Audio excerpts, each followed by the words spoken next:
Hi, I'm Lou. Hello. And this is Lily Rowe.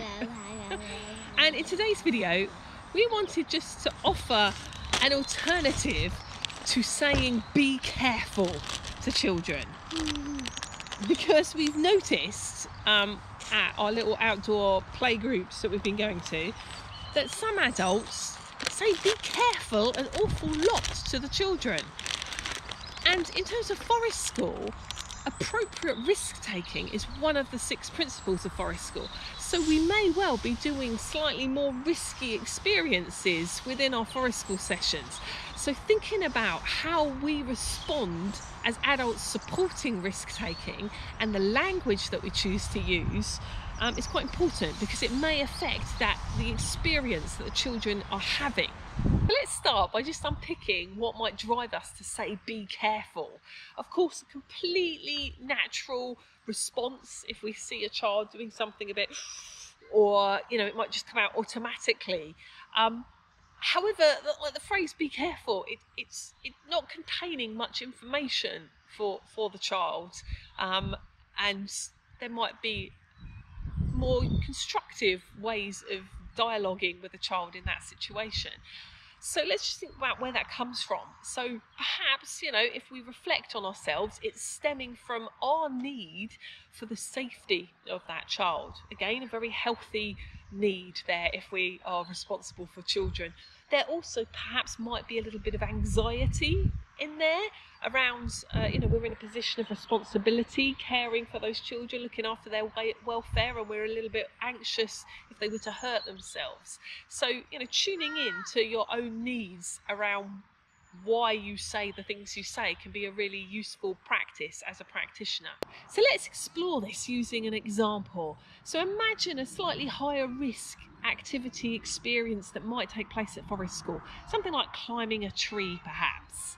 And perhaps there's the immediate sensation to say be careful, but I want you to stop and consider their point of view, or POV, which for us is going to be pause, observe and value judgment. So first of all, pause.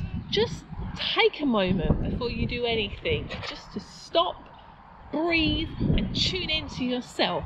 What are your own feelings and needs around what is happening in that moment?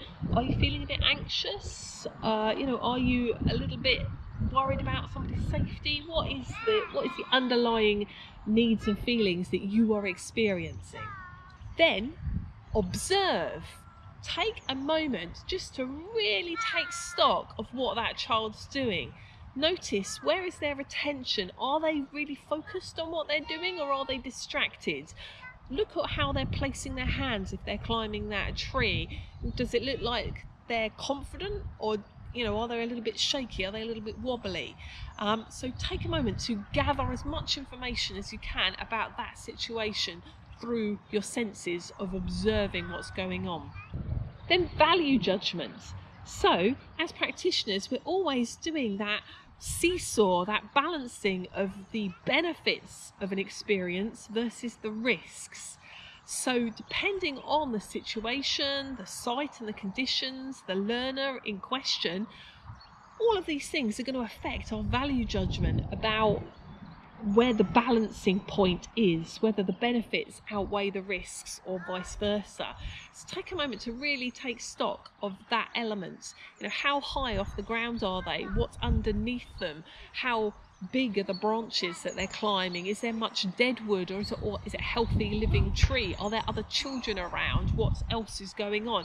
And taking that as well to do that balancing act. Is the benefit of what they're doing sufficient enough to kind of continue with what's happening? So once you've done that POV, then I want to offer you 3 alternate responses to saying be careful. So the first is say nothing, because actually if a child is really focused and concentrating hard on climbing this tree, sometimes saying something to them can be a distraction and actually might draw their focus and attention away from what they're trying to do, which could in turn cause them to to slip in that example. So sometimes saying nothing is okay, and certainly if you've done that balancing act and the benefits definitely outweigh the risks, then sometimes just standing back and continuing to observe and being there if needed can be a good option. The second alternative is if you think that the child needs a little bit of support, say they're climbing that tree and they don't look that confident, maybe they're a little bit wobbly, maybe they're climbing it for the first time, you could offer some dialogue that notices things and points things out to them. So you're kind of scaffolding their skills in that moment. So, for example, I noticed that this branch hasn't got any leaves on, so perhaps it's dead, and dead branches snap more easily. So perhaps finding a different branch to put your foot on would be a safer way to climb. So you can offer more valuable content to them in that moment that might support their development of undertaking that risky experience. Other examples could be, I notice you're now higher than my head. So you're sort of factually pointing out what you're noticing in a way that gives them information. And also saying things like that presents the opportunity to have a conversation about that. Oh yeah, I didn't realise it was that high, or oh yeah, I feel safe, or oh actually that is really high, and it opens up possibilities for dialogue with the learner about how they feel in that moment. So the third possible alternative is if you're in a situation where the value judgment around risk has swung more to the risk side of the seesaw rather than the benefits, and it's beyond what you're comfortable to handle as a practitioner. So if you imagine somebody's right at the top of the tree and you're like, oh, that's actually quite high now and I'm not sure about it. And of course, you don't really want to be shouting, be careful, get down, because there's a potential for conflict there. So the strategy of non-violent communication is a method where hopefully you avoid any potential conflicts, and it's also a non-judgmental form of communication. And so there are 4 parts to it. So the first part is to state a very sort of real, concrete observation. So, Lily, you're right at the top of the tree and it's very high. Or you could be more specific, you're 20 metres up at the tree or whatever it is. Then the next stage is to, inside yourself, recognise your own emotional state. So again, going back to that P for pause part of that process, tuning into yourself. What are you feeling in this moment? I'm feeling scared, perhaps, or anxious, or whatever the feeling is that you're feeling.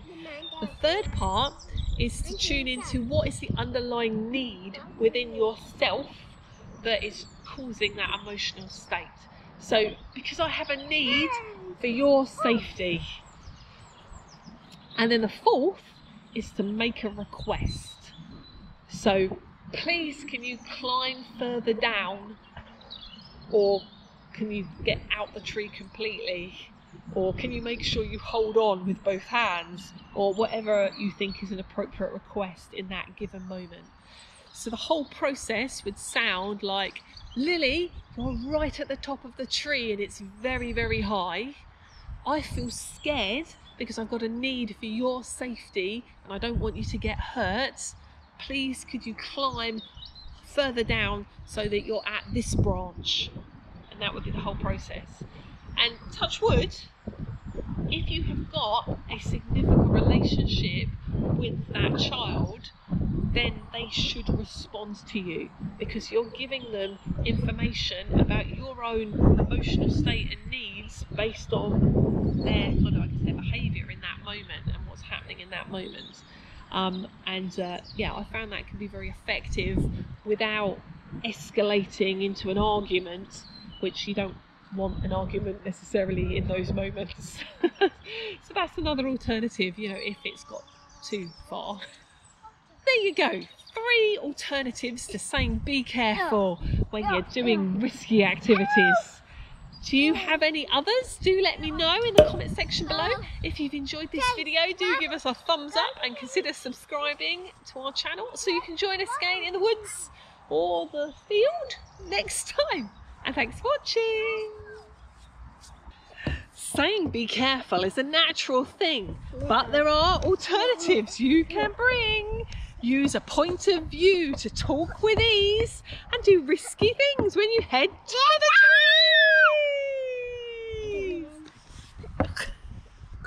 trees.